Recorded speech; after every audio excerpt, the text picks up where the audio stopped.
अस्सलामुअलैकुम, कैसे हैं साहब। उम्मीद है खैरियत से होंगे। हमारा आज का टॉपिक है आप अपना ड्राइविंग लाइसेंस कैसे ट्रैक कर सकते हैं। क्रोम ब्राउज़र ओपन करें। ओपन करने के बाद सर्च बार में आपने लिखना है DLIMS ट्रैकिंग। सर्च करना।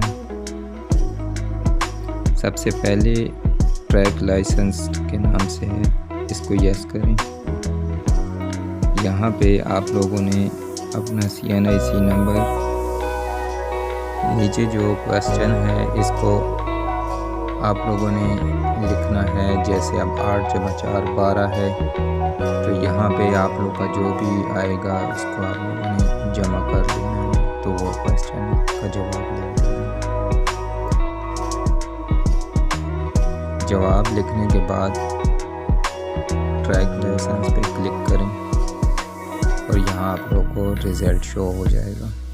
वीडियो अच्छी लगे तो चैनल को ज़रूर सब्सक्राइब करें। अस्सलाम वालेकुम।